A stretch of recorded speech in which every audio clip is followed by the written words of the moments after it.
Hello everyone, happy Halloween and welcome back to the Indie Crew channel. I'm Skennedy, your host for today, so sit back and relax, if you can, while I review one of the genre-defining horror games of recent years, Outlast. Outlast, developed and published by the studio Red Barrels, was released on the 4th of September 2013 on PC, and since then has been brought to many other platforms such as PlayStation, Xbox and Nintendo Switch. I'll be reviewing the PlayStation version of the game for those wondering. The game on PC retails for around £17 in the UK and $20 in the US, while on console being around £15 in the UK but still $20 in the US. Now, if you've seen my Slayaway Camp review, which you totally should by the way, you'll probably know I'm really into horror themed media, and this game is a huge reason as to why. I first discovered this game when I was really young, in fact probably too young, watching PewDiePie play through it, and since then it has held a special place in my heart, and as I said before, is a huge reason as to why I love horror, especially in games. Anyways, now that my whole life story is out the way, let's get into this review. Outlast is a first-person psychological survival horror game focused on a journalist known as Miles Upshur, who, after receiving a letter from an anonymous whistleblower, is tasked with finding the truth within the Mount Massive Asylum, owned by the corrupt Murkoff Corporation. What follows can only be described as true hell on earth. Soon realising his mission is futile, he now sets off on a new task: get out alive. This won't be easy, however, as the asylum is lurking with some of the most depraved, violent monsters you can possibly imagine, and they all have one job too: make sure he can't get out alive. Essentially, and without going into heavy spoiler territory, the story takes many different and extremely strange directions, each one as horrifying as the last. I thought the ending was, to put it bluntly, very fucking weird. But that's all I'll say on it. Please experience it for yourself because, as I said before, this is a modern horror game masterpiece after all. Can you fight? No. Can you run? You can try. Your only real option? Hide. The game drills it into you very early on that you can't and shouldn't try to defend yourself. You are no match for these things. In Outlast, stealth is key if you intend on staying alive. One thing that helps you utilise stealth is the first of the surprisingly very few gameplay mechanics: the hiding spots. Let's use a locker as an example. Essentially, if you're being chased by an enemy, you can jump into a locker and hide. But there's a little more to it than that. If you've been seen by said enemy whilst entering the locker, they will of course rip you straight out of it, so you have to be strategic. Close doors behind you while running away, or try to cut through dark areas such as corners or poorly lit rooms while searching for a locker. Now you may have another question. How do you see in these dark areas? Well, that's simple. The camera. Being an investigative journalist like Miles means you always have a trusty camera at hand.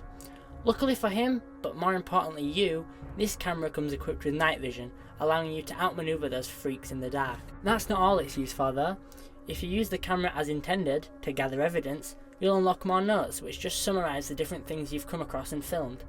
Unfortunately though, there's a snag to this as well. The camera in-game runs on batteries, which can be picked up all throughout the game on sides, in cabinets, etc. Of course, when these run out, there's a problem. No more night vision. This could leave you stuck in pitch black areas, having to fumble your way around, probably dying in the process. Now onto the final gameplay mechanic that needs mentioning. I meant it when I said there was very few. Parkour. Now when I say the word parkour, you probably think of Mirror's Edge, or more appropriately, Dying Light. But it's really not like that. What I mean here is simple climbing and vaulting over objects. I just thought I should bring it up because I got lost more times than I'd like to admit because the way forward was up, not forward. Just bear that in mind. As for Outlast controls, I myself had no problems with them whatsoever. The game works how you'd expect it to. You move with the left stick, look with the right. Simple. You hold L1 to run and it's X to jump over and climb up objects, such as vents and tables. The responsiveness is on point too. The movement isn't too loose to the point where you feel like you're sliding, but also not too heavy to the point where it's unresponsive. Your actions have a lot of weight to them is what I'm trying to say, which in a horror game builds on the atmosphere greatly. Speaking of atmosphere, I think it's time we get into the art style. It uses a healthy palette of dingy fluorescent colours to bring the asylum to life, and I love it. The way the colours are used within the gameplay gives the art style a whole new depth in my opinion, because it forces you to take real notice. The general atmosphere built by the game, whether it be through the art style or even the aggravation of the enemies, is incredible. There are times where I genuinely feel like I need to pause for a second and think about where I'm going, because being blindly chased genuinely makes my heart want to pop out of my chest. Something that makes the sense of dread increase tenfold is the incredible soundtrack created by Samuel Laflamme. My favourite parts of the soundtrack are the beats that play during really intense moments. They pick up the pace really fast, mirroring the gameplay, and are a big contributor to the heart-poundingness of it. My favourite songs in the soundtrack are Soldier Attack,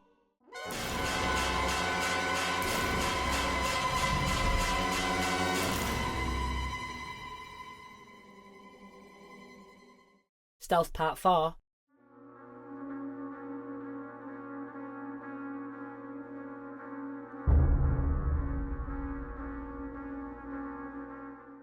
Prison Run,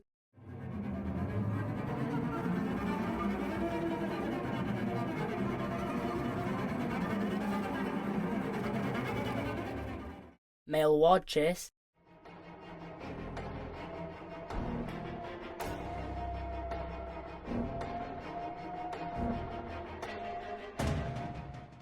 and Surgeon Torture.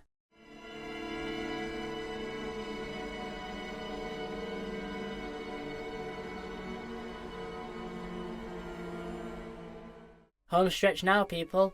I really hate to end the main review on a negative, and one that isn't a huge problem at that, but I couldn't find a place to properly fit it in whilst discussing other parts.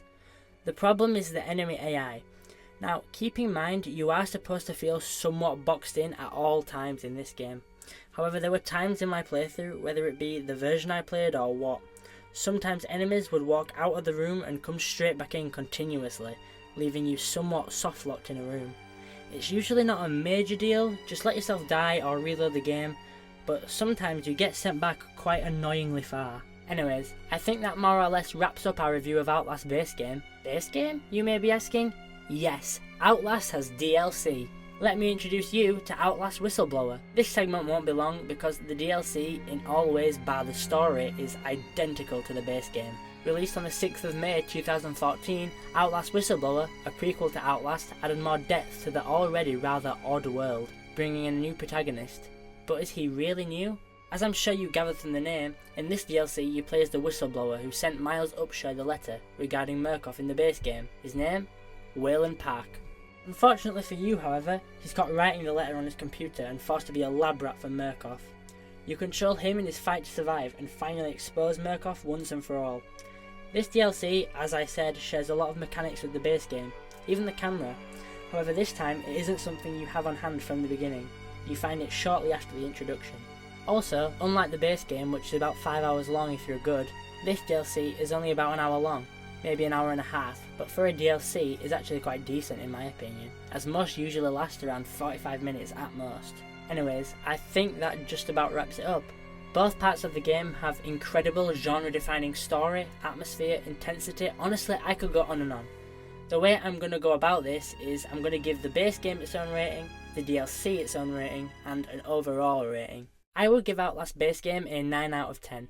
Maybe I am biased because of my history with the game, but for what this is, an indie game that really sort of came out of nowhere, to have an impact this large on horror games is almost unheard of.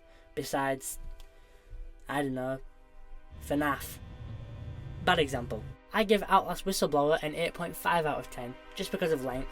I get that it's a DLC, and I did praise it earlier for being a fairly long DLC, but I feel like that story could have achieved much more as a full-length game. In fact, I actually would say that it had a more satisfying ending. That's all I'll say without spoiling it. Overall, I give Outlast a review score of 10 out of 10. I really do. Yeah, it has its flaws, but those problems with enemy AI are just a product of now decade-old technology. The intense, thought-provoking atmosphere, map, and story provided are things even some modern games can't seem to replicate, and I think Outlast is something every gamer should experience at least once, even if you aren't a huge fan of horror. If you are, it's a real no-brainer. Well, that's it from me. Thank you all very much for watching, and I hope you all have a really good Halloween no matter what year you're watching this. Even if it's, I don't know, January. As always, huge thanks to Miss Textures for the awesome thumbnail art. Also, if you like this video, you'll probably like us, so be sure to subscribe and check out our community Discord server, which will be in the description, as well as Miss Textures' socials. I've been Skennedy, and thanks for watching. Can't fight them. You have to hide. can unlock the main doors for the security and control.